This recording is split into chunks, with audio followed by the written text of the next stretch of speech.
Everyone mentions 2023. Yeah. What did you do in 2023? So 2023 is when I blew up. It is a song called Nana. That song literally changed my life. It went crazy, not just in Uganda, but it took like the whole of East Africa by storm. It was number one for so long. I had been doing music for 3 years, just dropping almost every month. I think Nana just came at the right time because our top 100 was only foreign artists. And there was a lot of talk of like, oh, Ugandan artists are not making music that ready to be exported and to be global and things like that. People now felt proud to have a song that's doing the things it was doing. Even when I was just starting out, I was taking buses to go to Nairobi, to go to Rwanda, and How long is a bus from Kampala to Nairobi? It's like 15 hours. Gonna be in a bus to go push music. To push music, man. In East Africa, bro, it's hard for you to be a successful artist if you can't do live music. All the music I make is deeply personal and it's deeply true to me. I always try to make art that I feel it can't be made by AI. The caption, you have to put Joey interviewed by Baraka. Joshua Baraka, a soul-stirring Ugandan talent who fused R&B, vulnerability, and the East African storytelling with sleek Afrobeats grooves, pulling from church choir roots in Boise and the raw reality of Kampala streets. From his 2021 debut EP Baby Steps to the 2023 breakout Nana that lit up East Africa and the 2025 hit Wrong Places. He's become Uganda's most streamed artist, crafting a fast-rising catalog defined by emotional honesty, genre fluidity, and youthful fire, teaming up with Joe Boy, King Promise, Fave, Kitty, and Ben Soul while earning Spotify Radar Africa Spotlight and packing his first headline concert into the Baraka land. Soul crooner, East African trailblazer, Afrobeats' new heartbeat. What's up, world? This is Joshua Baraka, Braka, and I've just spoken my truth on Afrobeats intelligence. You already know. Bad Mats with a 2-pack-6. Yeah, man. This episode is brought to you by our friends at Mattel. Be the standout Swift. Afrobeats Intelligence, presented by OkayAfrica. Democratizing African music with Joey Akan. Brother. Yeah. Cheers. Cheers, man. Welcome to Lagos. Thank you for having me. So, yeah. Have we started? Yeah, we have.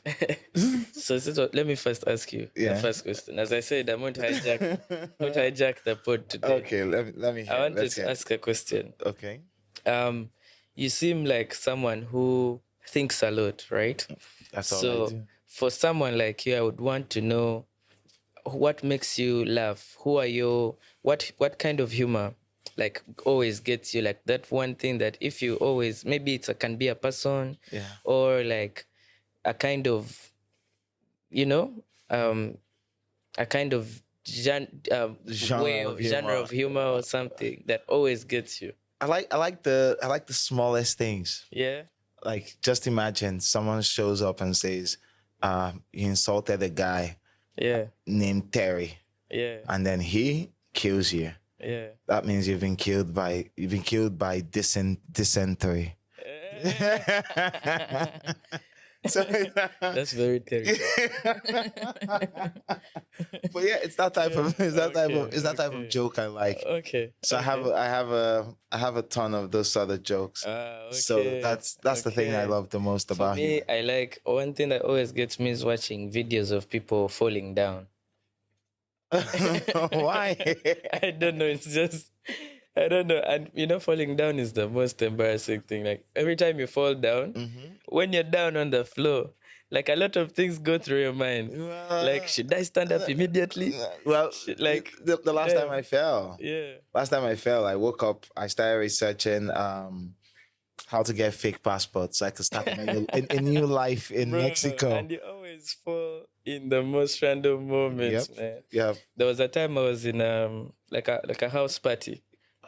So the drinks are flowing, and they were playing. I was playing my album, Yeah. And then everyone was vibing. I was vibing as well.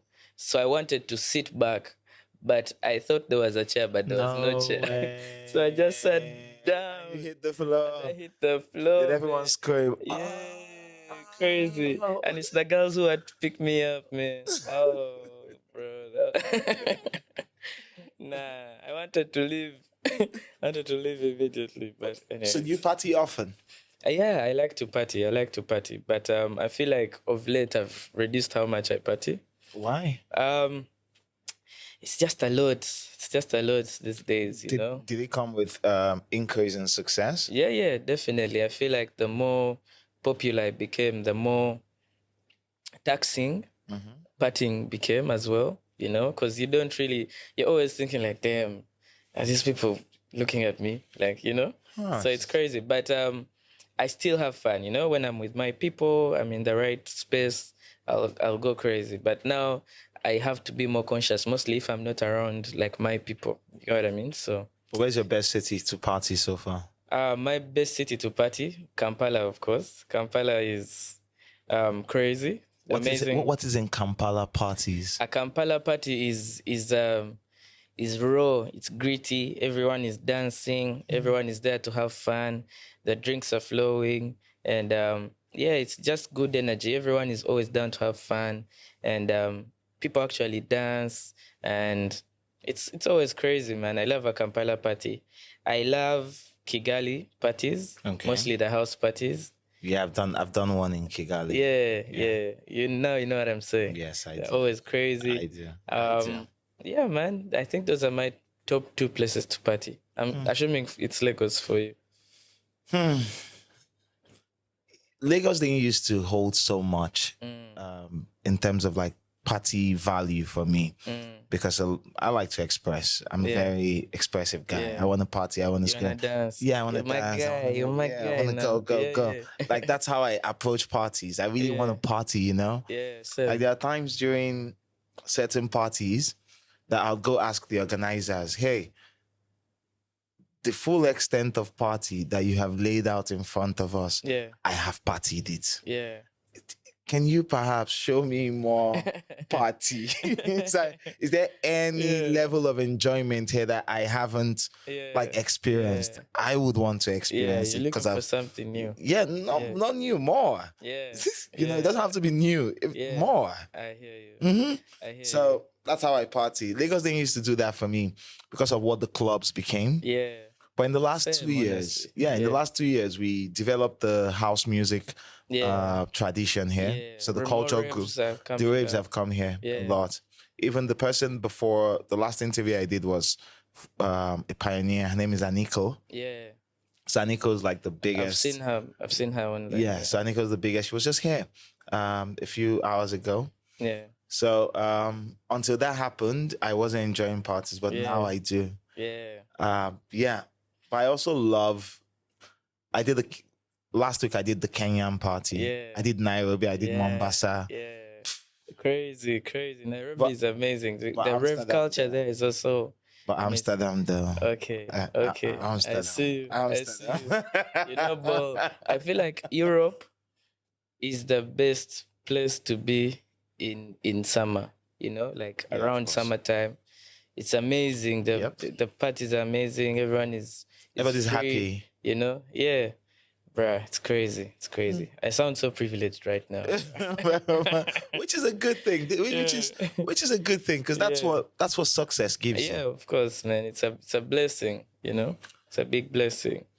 One thing I noticed about East Africa, especially, is you guys talk about East Africa like it's a block. Yeah. So you'd especially with artists and entertainers, you hardly ever see people that say, okay, this is the Kenyan music industry. Yeah. It's always Kenya, Tanzania, Uganda, Rwanda. Yeah. And you guys treat it like a block when you reference the ecosystem. Yeah. Was that how it was for you when you were coming up? For me personally, that's how it has been. Because from the start, I didn't want to just stay in Uganda. Because most artists in Uganda make music for Uganda. And like if you blow up in Uganda, they don't really try to go out there and get together with other artists or take their music out there. Why? I feel like it's more of like I don't want to say it might be. Is it because they're so comfortable and they seem so self-sustaining that it's very they don't need to go like, out? You can be big in Uganda and you don't need to go out. Like you still make money, you still have deals, you still be good. You get what I mean? Like, so they don't really see the need to expound. And even when they try, it's they're already doing what they know, you know, and they are doing what they think Ugandans like as well. But that doesn't necessarily translate when you take it out of Uganda. Like most Ugandan music, you have to be Ugandan to understand it. You get what I mean? Yeah. So for me personally, like with my team, we've always tried to grow around East Africa in general. You know, so from even when I was just starting out, I was taking buses to go to Nairobi, to go to Rwanda, and How long is the bus from Kampala to Nairobi? It's like 15 hours. No way. 15 hours plus. Yeah, 15 hours. And you're going to be in the bus to go push music. To push music, man, you know, and you just go there, you don't know a lot of people, maybe you know a person who does some music, just try to plug yourself. And that's what I've done with my team for a very long time. So for me personally, when I talk of East Africa, I talk about it in a block because to me, it's not just one place. It's not just Uganda. It's not just Nairobi. It's East Africa, you know. We're all a community. I have a lot of East African brothers, the Biens from South Soul, the LAs, and everyone else, you know, like they really supported me and we moved together as a unit, you know. Yeah, it's crazy. And it's crazy for you to mention this because while I was in Kenya, when I kept asking who are the biggest artists, this was last week, I kept asking who are the biggest artists in Kenya, and your name keeps popping up. Bro, keeps popping up, keeps popping up. And I'm like, I even had a I hung out with Mtendewali. Yeah, really crazy guys. I hung out with them. I drank like 6 beers. Crazy. Yeah. No, you had the real Nairobi experience. Yes, I did. I had like 6 beers. But before that, I'd gone to see Bien. Yeah. Because he's a friend. So I'd gone to his house, spent some time, had dinner with him and his family. Then Tandewali. And apart from mentioning your name as one of the people with the highest level of motion. Crazy. Yeah. Shout out to those guys. Yeah, shout out to them. Yeah. And when they talk about your music, everyone mentions 2023. Yeah. What did you do in 2023? So 2023 is when I blew up. It is a song called Nana, and that song literally changed my life. And it went crazy, not just in Uganda, but it took like the whole of East Africa by storm. And it was a very, very, very big song. I think it was number 1 for so long. It's Davido. Davido. You can call him Davido. You know? Yeah. It doesn't mean I'm not a fan. I don't want to butcher the You can call it Davido. Some call it Davido. Because I was seeing online, someone was calling him David and he was saying he is Davido. So I don't want to. Anyways. Depending on your pronunciation. You get the point. Yeah. So when he released his album, that's when Nana went off number 1. It's crazy. When he released the one that had Over the Moon. That's Timeless. That's Timeless, yeah. That's when Nana went off number 1. Wow. It's crazy. It's so crazy. And it was such a cultural movement in general. Like it went beyond just being a song. And it was amazing. It was amazing. It was an amazing time. It's crazy. What were the things that you think came together to give you Nana? I think Nana came because you've been hustling way before then. Yeah. I had been doing music for 3 years and just dropping almost every month all those years. And then I had projects in between as well. I was just trying, man, hustling. And then I think Nana just came at the right time, because around that time in Uganda, there was a lot of discourse around, because our top 100 was only foreign artists. And there was a lot of talk of like, oh, Ugandan artists are not making music that's ready to be exported and to be global and things like that. And out of nowhere came a song, Nana, and it went crazy, and everyone was saying, oh, is this song Ugandan? And is this person Ugandan? It's crazy. And I think that also played a big role in how well the song did, because people now felt proud to have a song that's doing the things it was doing. You get what I mean? So I think that really, really, really helped. And then also I would say TikTok as well. Yeah, I feel like the borders don't exist anymore. True. At least until they cut off your internet. True. True. But True. I'm not going to talk yeah, more, but yeah, me too. But I get your point. But yeah, the internet really broke all barriers, so I was also just born in the right era where like you could do a video and it changes your life, like we're here talking, but we're not just talking to ourselves, we're talking to millions and millions of people. Yeah. Isn't this crazy for you? Like, yeah, it is. being like you're just here talking to someone, you're having a conversation, but it's going to resonate with so many people. Like, how does that register in your mind? I told you today I'm taking over your pod. So I used to not think so much about like internet numbers. Yeah. The focus. I still don't in that sense until one day I did something, and then I did something that was going to go viral, but within the first hour it had like 15 likes. And I told a friend was like, hey, how's it doing? And I'm like, for now it just has 15 likes. Yeah. And the person's like, and you're just saying just 15? I was in my small office, and it's like, imagine 15 people right now. 15 huge, hefty men in this room now trying to have sex with you. Would you say just 15? And I'm like, yeah. That makes a lot of sense. I don't want 15 people. So, then like, you can't take on 15 men. That's true. Then why do you think it's just 15 people? I say just 15. Crazy. And so it just rewired my head. But yes, we don't. All the borders are gone. Yeah. All the boundaries are now being negotiated depending on the day. Yeah. And depending on your mood. Yeah. To be honest, because you could wake up today now and say I'm a very private person, and then by the evening you'd feel a compulsion to share something. Yeah. And I feel you. Then you're no more a private person. How do you think this has affected your day-to-day life? And if it has not, how have you been able to? It has. Okay. It has. So I was waiting for you to laugh. It has. Yeah. So this is my second life. Yeah. My first life was lived as a writer. Yeah. Writer. If you look behind you, see all those awards there.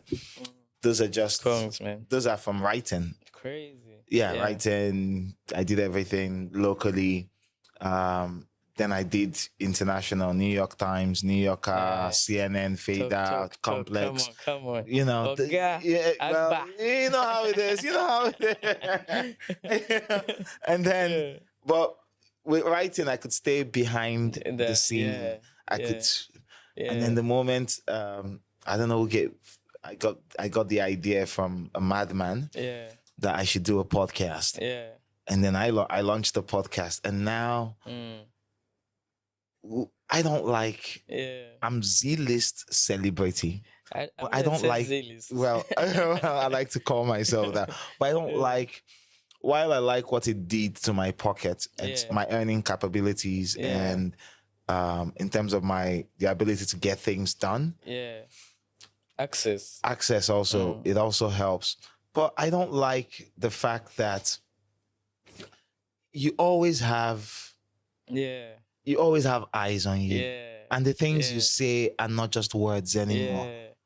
It almost kind of strips you of your ability to your humanity, because I feel like to be human is to make mistakes. It almost makes it almost puts in a position where you have to be a perfect being. True. You get what I mean? And I'm not perfect. Exactly. I never want to be perfect. Exactly. Like I want to I want to offend you, and I want you to offend me, and then we could find mutual ground. And that's the thing. Like for me, I always say, for example, my comments, like someone can say something really mean, but I feel like society has put artists and creatives mostly successful ones, in a position where like I can abuse you, you can't abuse me back, because you lose everything you have if you make a mistake. You get what I mean? Then I'll put it on the line. I'll put it on the line. This one is a bad person. He's abusing his followers. Like, no, but at the end of the day, we like, don't care. We don't care.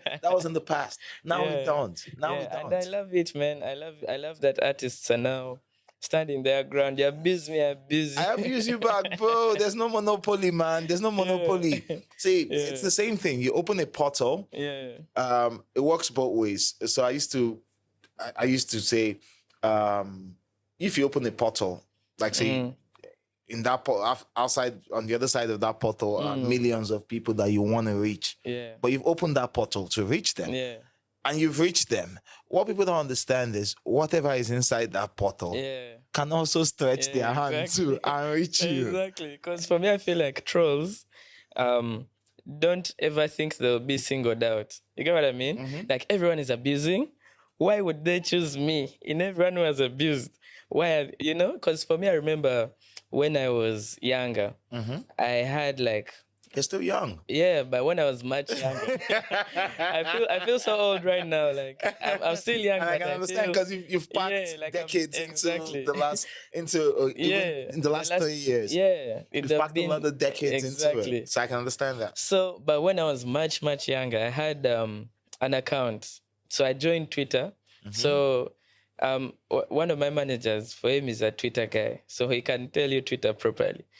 For me, I learned a lot of seeing him exist as a Twitter person, because there's a time there was a big discourse on Ugandan Twitter about parents, just a bunch of people like just trolling parents and trying to advise them. And I had gone to his home to pick something, and he was one of the people advising parents and just rage baiting people. And he was at home just wearing boxers, chilling, laughing at everyone. And in that moment, I was like, this stuff is not even real. You get what I mean? But also, when I was much younger, back to the story, like I used to just have data. And then I'm on the internet. This is the only chance I'll have to say, Chris Brown, I don't think you're smart today. You get what I mean? I have access to like Beyonce. I can tell her, Beyonce, you look so nice today. You get what I mean? Like, so in that, and you're not even sure if she's heard that from home. Exactly. Like in my mind, I'm not thinking if I tell Chris Brown, today I didn't like this outfit, I don't feel like he will come and be like, yo, you get what I mean? But like one day like this, I think, oh wow, what artist was it? I said something, I don't even remember what I said, and they replied, oh no. Hey, I realized they can get you. Like you open the portal, you dipped your hand. Exactly. Whatever is in there too has dipped their hand. From that day, I left that pin now, and also when I was young, I feel like I wanted to be. Yes, and also now I'm on their side, but then also like I feel like most of the trolls, they just want to, because for me I always thought maybe like I'll blow up on Twitter or like, you get what I mean? Like, so I was just looking for ways to make that happen. You get what I mean? So most of the things I even said, I didn't really mean them. You get what I mean? But I was just being young. You get? Yeah, I get you. So I think for me now, as an artist, when I see things like that, I don't really take it to heart. You get what I mean? Because I'm like, this person, they just have data, they are free. This is the only place they're going to say, Baraka, I go to the gym. You know what I mean? So I don't really take it to heart, but some people also take it too far. And they just don't stop. They don't stop. You get what I mean? Like they just don't stop. They take it too far. And then my favorite trolls are the funny guys. The ones where you can't even get pissed. Like what they've said is just actually really, really funny. Yeah, if you're going to troll me, make me laugh. Exactly. And so I can laugh with you. Exactly. I can laugh with you. So, and I can only imagine how much worse it is in Nigeria, like for Nigerian artists. Nigeria. Because you guys have many and you're online. Yes, and we have a great Twitter community. Yeah. I always see on Twitter. Have you ever had a Twitter war? What? Yeah. Yes, I do. I have my Twitter enemies. I've existed on Twitter for a bit. They pulled me into social. So I grew up alone. Yeah. And for the most part in my head. So reading, it was because I read a lot that I became a great writer. Yeah. So reading, sharing, synthesizing information, and like just give it. And I was very opinionated in real life.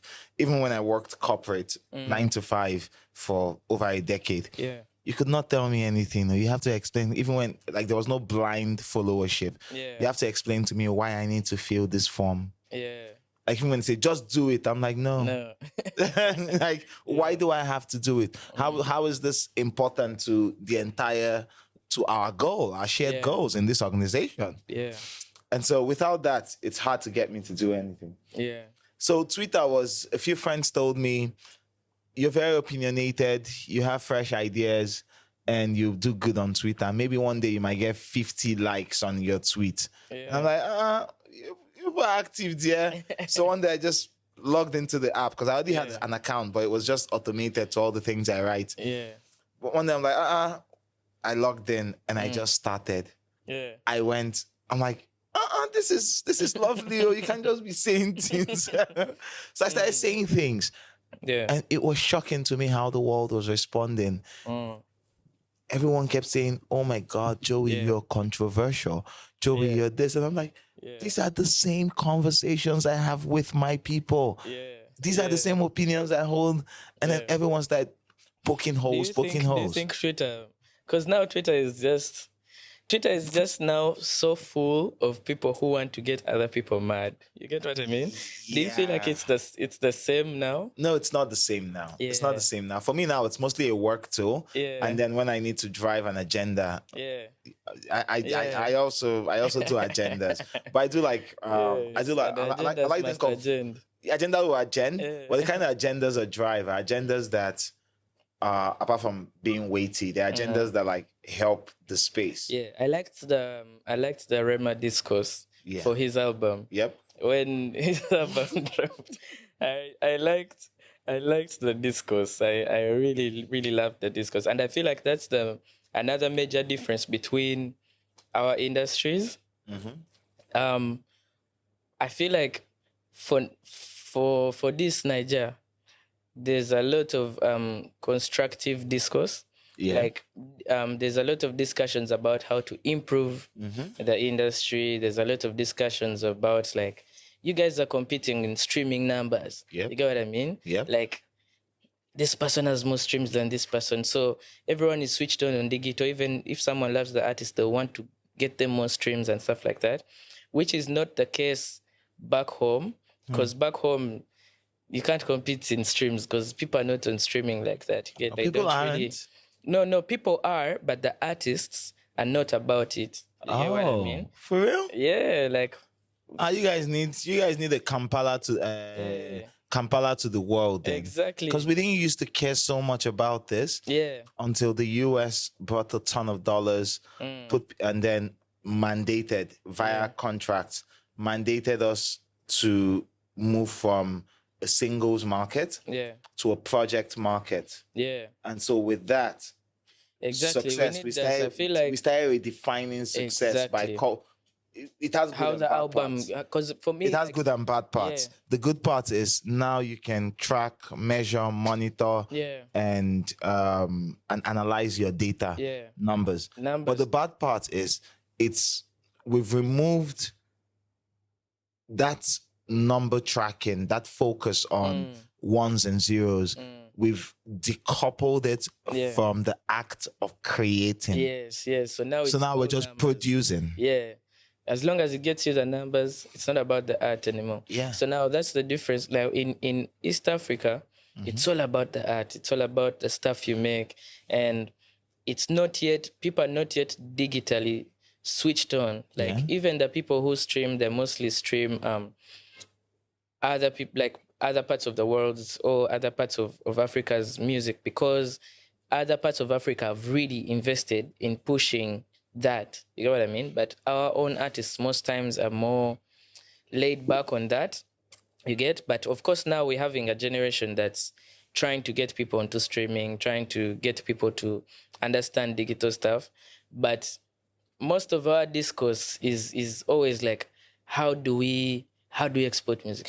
But it's never like real deep discourse, because here they will talk about like managers here will have a whole Twitter day. You get what I mean? Just going back and forth about the business, and on the way, like it might look like an argument, but on the way you will learn will learn something. You're just like, damn, they stole this guy's publishing. What the hell is publishing? You get what I mean? You get like, what's publishing? What's this? And I feel like when people talk about what has made the Nigerian industry go further, I feel like one of the most important things is discourse. Nigerian people are very expressive, so they are always discussing online. Everyone wants to show that they know more. So you go say, oh, so this distribution, the percentage of the publishing is the autonomy of the label. So a lot of this. So this is a positive for you. Where's that Coke? The Coke. Thank you. Coca-Cola. Yeah, the Coca-Cola. Sure. You really partied a lot. Because this is party lingo. As you said, Amsterdam. Amsterdam. Okay, yes, we need to be more specific about how we say this thing. Yeah, man. Oh my God. Let me have some more as well. Yeah, okay. So Thank you. Okay. That in itself is both good and bad. Yeah. For discourse, being a part of Nigerian music industry, and not just like basic discourse, but like data backed discourse, in-depth discourse. That's because a lot of that, I like to take a lot of credit for that. Yeah. And also blame for that. So credit means that, for the past decade, I've gone on a one-man education campaign for the music industry. So because I exist, I'm always teaching. I thought. And so generations after when I started, they have imbibed all of that. Yeah. And we now have a very music literate consumer base. Yeah. So it's not enough for you to. So people are no longer fans of just People the music. Labels, they understand labels, understand what publishing is. Understand what publishing is. Understand mechanical rights. Understand performance rights, distribution. So you're talking to a fan of Nigerian music, and he's telling you, okay, the last deal Ashake signed, he got 80-20, and 20 points are not enough. And you're like, what do you know about points? You get me? Like it's so crazy. It's so crazy. Like. So people are calculating advances out here. Yes. The good thing, and it has both good and bad sides. Yeah. The good thing is that, number one, you have more literacy means more connectivity. Because, you can release a song and people love the song. But when that song does well, you see, when that song does well and, generates critical mass, you're going to see people who are not just lovers of the song, but they are lovers of the song's motion. Laho. Yes. Laho. So they're lovers of the song's motion. So they will track. So you see people who are more interested in tracking the song's movement through the industry rather than that. That in itself is another entire fan base. I think And I hope I don't get in trouble because if you it's talk fine. about Wizkid, but then I feel like that's Wizkid, like because people love him so much. I love Wizkid. I do too. His fan base really champions him. So when Wiz drops, I feel like that's when I see the most chart metrics ever. You get what I mean? Like that's when people pull out numbers and they're going Everything. crazy. If the song got an extra stream, you will know. You will know. Exactly. So, But the downsides, the downsides is sometimes those conversations about from the downsides is sometimes that gets weaponized. So now we're talking, that gets weaponized. I get what you mean. If people feel like you've not measured up numbers to that, numbers wise, even your art might not even match up. They'd be like, this person's music might not be nice because of the numbers. So achievement gets, it's not true, but achievement gets weaponized in that format. And then also you get people who aren't music professionals now showing up to quote the music professionals and tell them what to do. Give an example. I saw one of my friends, his name is Dafe. Dafe owns a label. He's been involved with Victoni. He has another guy, Lona. You should check out Lona. I love Lona. I watched his interview with you. Oh, nice. Thank you. I'm a big Lona fan. I have a friend of mine who's also a very big Lona fan, and they put me on. And actually, nice. The person I've collaborated with the most, I think, in Niger is Skills and Chris Beats.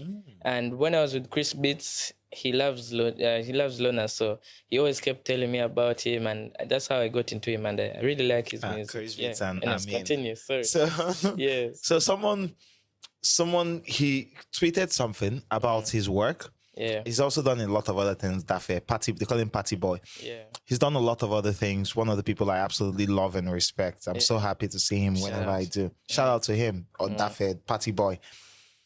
And I saw one day he tweeted something, and then some other person who is not even part of the industry quoted the tweet and just went left. And this guy is like, how?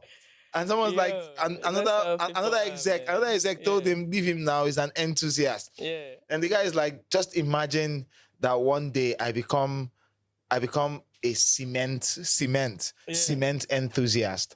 And then after like 1 month of being a cement enthusiast, I go and quote Dangote. I quote Dangote to say your volume, your cement, your limestone volume in this. I don't like it. So that's the downside, you know. And I think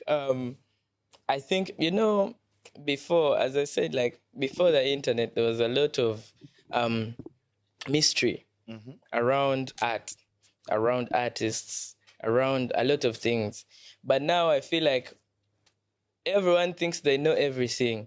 You get what I mean? Yep. Like they think people disregard professionals. Yeah. These days because they feel like everyone can be a professional at everything. Can ask ChatGPT, how do I start a podcast? And they'll read it like, stuff is easy. You get what I mean? Like I feel like there's been a disregard for professionals, and it's so crazy. But also, I have another thing. Maybe I'd want to I want to say a statement. Yeah. No, hit me with it. And I want you to tell me about it. Okay. What you think about it. I genuinely think, and I'm not looking for clickbait. I genuinely think Nigerian stroke Afrobeats. I would say there's a lot of, because now I've been a job boy now. Yeah. You see? I've been. Yeah, you're one of us. You're active, brother. You're active. Small. You sabi, you don't speak them already. Come on now. Come on. Hey. Should my guys be Lagos boys now? But I genuinely think mainstream Afrobeats is on a decline. Basically, like, I think Nigerian or stroke West African music is on a slight decline.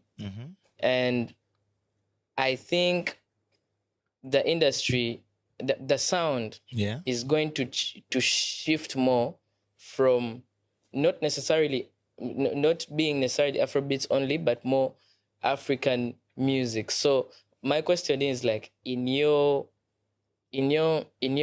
point of view, do you think that's true? And then also, do you think that will help more parts of Africa to catch up with West Africa? And also, how does West Africa combat that? You get what I mean? I get Not combat that in terms of like, how do they respond how to do they that? respond to that? Because they've been the leaders for so long, and I respect it. I know what it takes to win.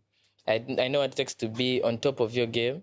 So I'm not disregarding the work that's been done. Yeah. But what do you think is what? Yeah. You generally you get I get your question. Trying to say, yeah. So on the first part, I also do agree with you that we have experienced a dip. Yeah, because when you were in Nairobi, bro, like there was a time where all songs in the club it was Nigerian music. Yes. You know what I mean? Yeah, in Nairobi, I did a big shift from that. Yeah, there's a big shift from that. And I have been the one in this market screaming and telling everyone. So I saw this shift in 2023. So in 2023, that was what I told everybody. And that, hey, we are falling behind. Yeah. And I have this information because I study data. Yeah. I study data, all the ones that are available to me. I study them and I have great pattern recognition. So I saw that in 2023 and I said, hey, this is what's happening. We are falling behind. You manage Forex. Stop loss. That's what I'm going to do this year. I'm going to go into crypto this year. Patterns. Yeah. So, yeah, that's all I do. I see patterns. Yeah. So when people say you're smart, I'm smart because apart from seeking data, curiosity will give you data. You can manage Forex, but don't invest early. Forex boys know you're selling us dreams sometimes. You're lying. No, even when I find my way in Forex, I would not teach a course. No, I would not. I'll keep it to myself. So I saw that. And so in 2023, when I started screaming that we have a problem within the industry, the people in the industry on the back end, they all knew that we had a problem. Yeah. And that bubble we had was about to get bust, or had already bust. And it was going to take like 2 years for us to see that. The people on the front, on the consumption side, the fans, they were saying, hey, you are a wolf crier. You raise alarm, you cry wolf, all of that. So now it's evident to everybody. So you're not saying anything that isn't materially true. We had a moment when we led from the front, and over time we've seen that influence erode due to the rise of other cultures. And just normally, it's how culture works. It's in cycles. Yeah. So the second question is, so I agree with you on that score. Because even in Nairobi, unlike 2023, when I moved around, 2023, I think I did Rwanda in 2023. Yeah. I saw what it was in East Africa.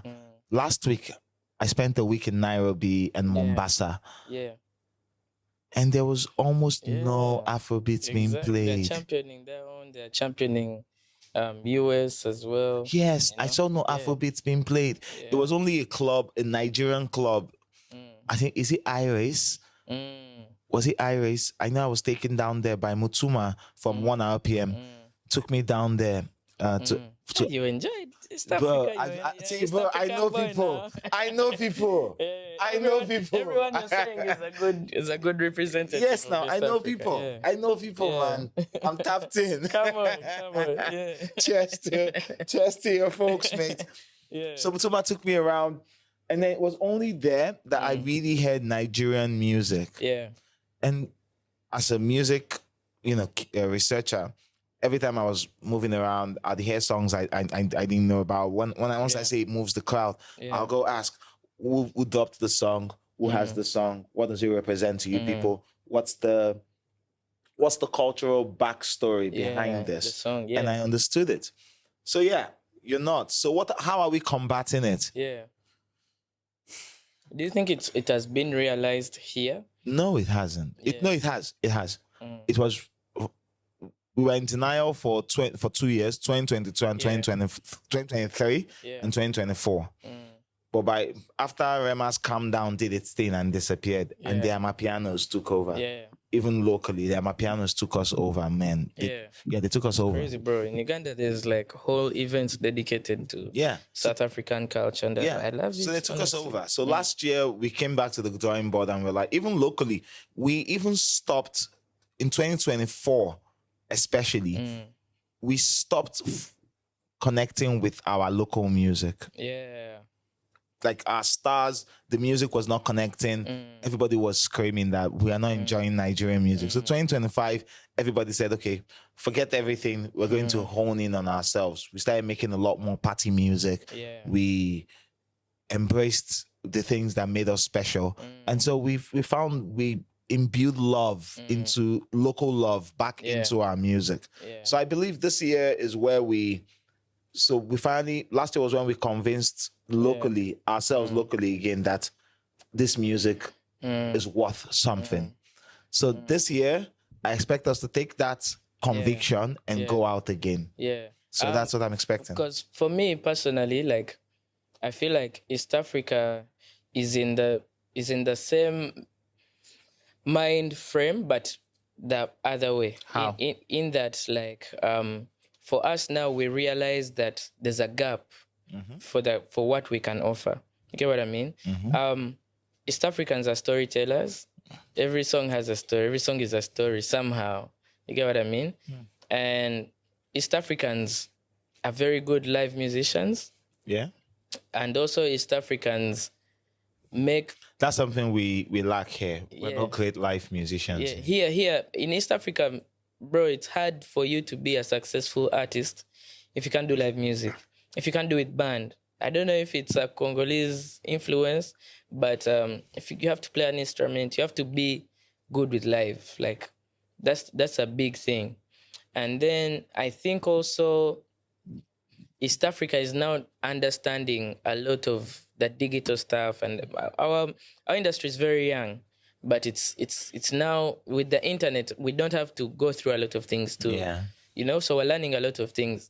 And I think East Africa is up next, you know, and we are in the process. You know, of course, there's big markets like West Africa and South Africa. We're already doing their thing. Yeah. But I think we've been put in a position where at least our voices can be heard.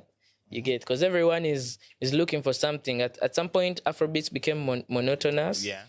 Afrobeats from West Africa. Yeah. You know? I agree. In my opinion. I agree. There's Trust a few me. guys doing amazing stuff. I'm local here, and I agree with you. There's a lot of people doing amazing stuff, trying to be different, and I acknowledge that.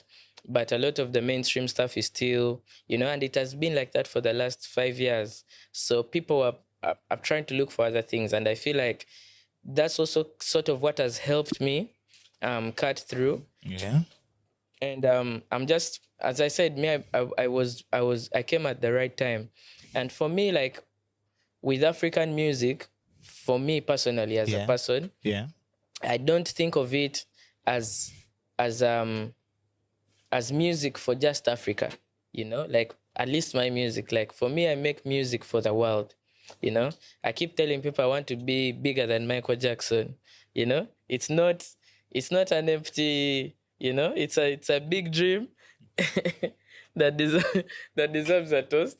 And but it's not me just saying things. Get what I mean? Like, I put in the work and all that stuff, but I generally think this is the best time for African music, but then also it's also a critical point for African music because it can either go up or go down. You get, depending on how professional we are and how we package the thing and bring it to the world, you know? True. Like, all eyes are on us right now. Yeah. We just have to do what we have to do. You get what I mean? I agree. And be swift. I'm the Swift. So, and even with that, I'm seeing a lot of, after what has happened the last decade in West Africa, I'm seeing a lot of the majors and the major record labels and majors adjacent companies begin to put boots on the ground in East Africa. And it's amazing to watch, man. It's amazing to see. Like for me, I've got a chance to travel around the world and see different cultures. I'm a music enthusiast. Yeah, you sound like someone who studies. I love studies music. the game. Yeah, I know. Not just the arts, the game. Exactly. I know I try to learn everything about music, and everywhere I go, the same way you enter a place and try to understand the culture, it's the same thing I do with the music. And I think music is about to change. Yeah. You get not just even in Africa, but the world. Yeah, it's currency. That's the ability to change. Because now once the times change, everything changes. The music, every game you think you understand changes. Like, I mean, even, let me tell you, crime changed when the internet came. True. You get what I mean? True. And it's going to change again now because now AI. people understand the internet. You get what I mean? Yeah, now like now we understand it. Yeah, but now we also have AI. Now we have AI. You get what I mean? Yeah, that seeks to muddy reality. Yeah, exactly. So, bro, the games are changing every time. Before, people are making songs on their phones. They don't need producers. Like, you can go to like an AI, tell it like make a beat. Just be specific about the kind of beat you want. You can even send it ideas. Yeah. And it makes the beat. Yep. You get what I mean? It even gives you stems. Actually, you don't even have to sing. There's people I see on TikTok who are making AI songs and people believe they're actual songs. You get what I mean? Fav, she did that song. AI version blew up. She had to switch and do the AI version. Like, she's a very talented artist. She's gifted. She's amazing. But you saw that change because of how things are evolving. And this is such a crazy time for African music in general. And all I can say, like, to every artist out there and every creative in general, not just music, I think now is the time to understand your craft. Because if you don't understand your craft deeply, every surface level bit of information you have, AI has. Every surface level bit of information, even the people have. You get what I mean? Yeah. Like, people have access to the knowledge you already have. True. So unless you understand your things so intimately, things are going to be tough now. So, You get what I mean? You think the spaces to win now as it comes to like knowledge and understanding of the art is in the intimate details. Yes, in being professional. In people coming for your show, you pull out a guitar, you sing for them. Get what I mean? We can all listen back to the song when we get home. So you coming and you play the song and you mime on it, it's going to reach a point where that's not an experience people want to have.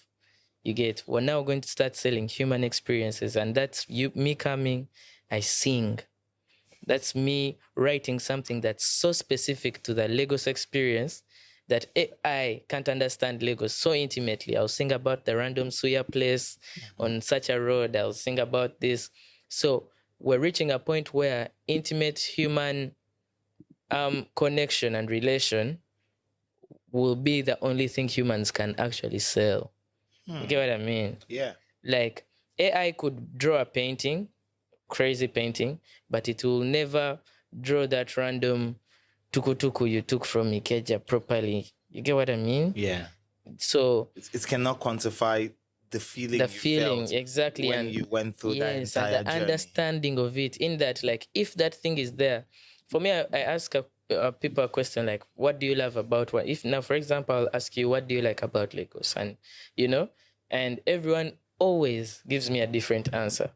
And continue. Yeah, once you get all those answers, you realize that people see everything differently.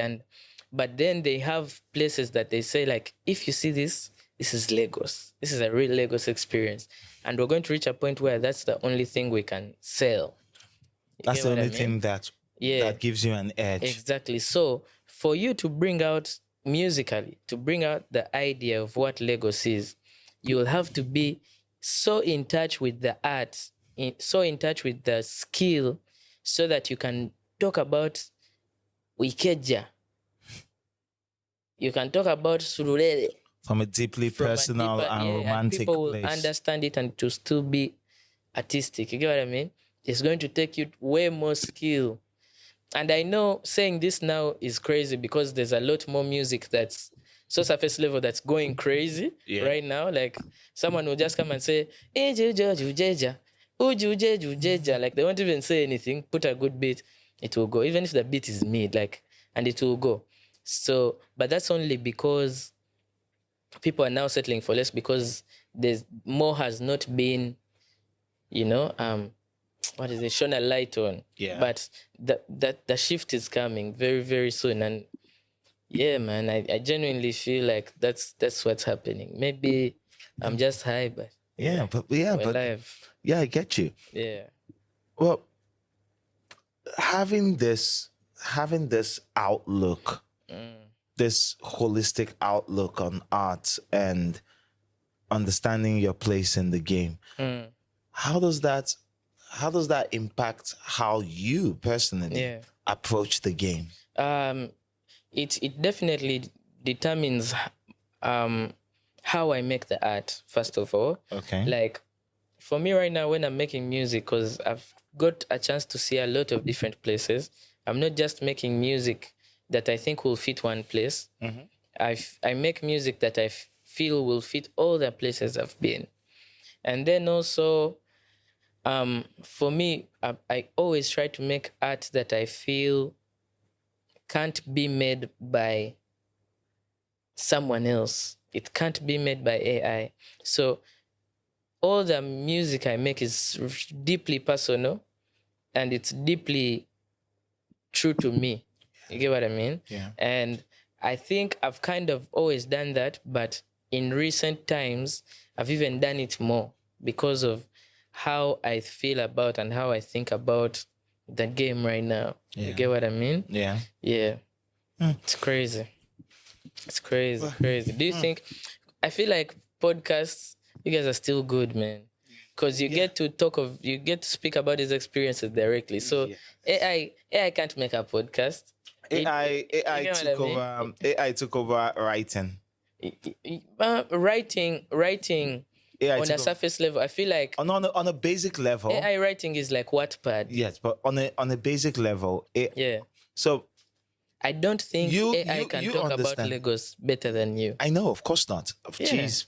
Exactly. So I don't think it can take that. You get me? But what you have to also understand is the perspective of consumption. Yeah. So I am a seasoned international journalist, multi-award winning. Yeah, come on. Yeah, you know how it is. It's not me. It's right there. You know how it is, Joshua. You know. I do. But that level of like appreciation and expertise, we're in the minority. Yeah. The generality of people who want to consume writing, who want to consume written words, or who see written words and engage with it, they don't have the nuance that I have. They don't have the context and the professional context and the finesse that I have. Yeah. And so while I can see what is good writing, the other 90% of humanity, the larger percentage, they really don't care. It's personally, I feel like I kind of don't agree with you because I feel like people can tell the difference between good they can art. tell, but do they care? Okay, good point. Good point. But I think they do. If you went out right now and asked anyone who, let's use America as an example. Yeah. You go and ask who right now sings better than Whitney Houston. Most people will say 99. I would say a big chunk of the people will still say Whitney Houston did amazing and she's still killing all these guys here right now. Yeah. You get what I mean? Even after she has passed and all these guys have done amazing, it doesn't take away that maybe they listen to the current songs right now, but they can tell that this person did this and this is crazy to them, and then there's this person doing this, but this is all we can consume right now. You get what I mean? I get you. Yeah, and I feel like the difference between that is because now we're so used to things that just come and go, come and go, come and go, come and go.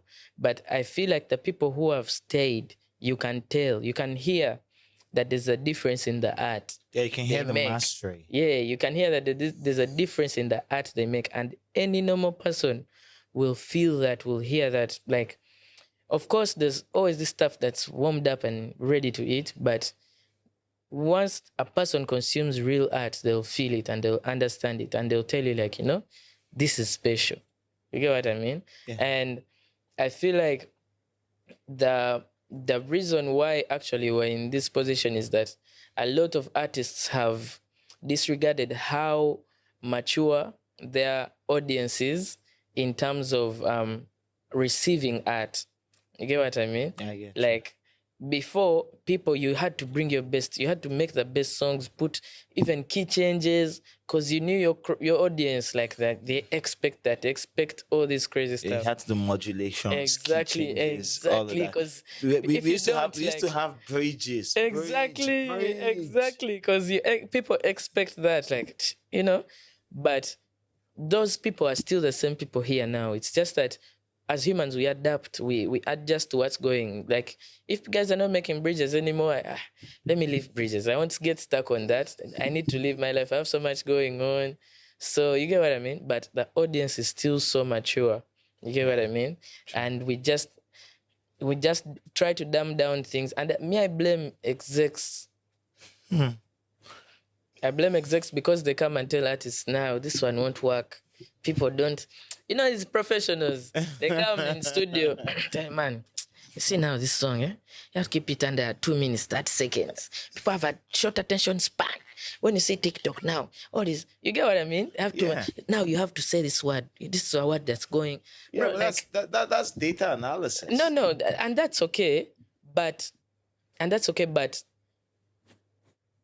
creatives set the trend. The data comes after what I've done.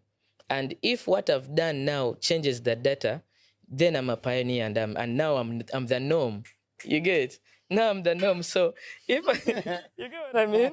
If I keep going with the norm, I'll never break that. You get it? I'll never, bro, the trend is what the creative decides it is. Okay. You get what I mean? You've sold me. Yeah. You've sold me. The trend is what the creative decides it is. Yeah. Like, if Rema did Ozemba, and now that's the trend, now that's when the other executives will come with their data and say, you see how Rema is doing? This is what Rema But did now, then. what if Rema didn't do that because he was trying to do another calm down? You get what I mean? Then calm down will be the standard. So for me, I think creativity is out of the standards of whatever is going on. And yeah, man, that's generally my opinion, personally. Yeah, personally. Okay. Yeah. So when I saw you at the airport 2 days ago or 3 days ago, and I'm like, it was the day before that I called Johnson. So I've been friends with, I've been with Johnson for like 10 years. Crazy. He's such a cool guy. Yeah, such a cool guy. And I've been friends with him for 10 years. And when he told me you were in Lagos, and I'm like, okay, cool. I had a different interview in my head. And then you show up here. To your credit. Thank you. You show up here and you've blown my mind. Bro, I came to take over your pod, bro. I came to ask you questions. You did. In the caption, you have to put Joey interviewed by Baraka. Yes, I will. I'll make sure. Okay. Yeah, man. Cheers, man. So thank you so much for doing this. Thank you. Thank you so much for honoring my invite. Thank you so much Thank you for having me. I'm a fan. Yeah, and I'm also a fan. Thank you so much for imposing your will your creative will on the world. Yeah. And for giving us That's a good. Yeah.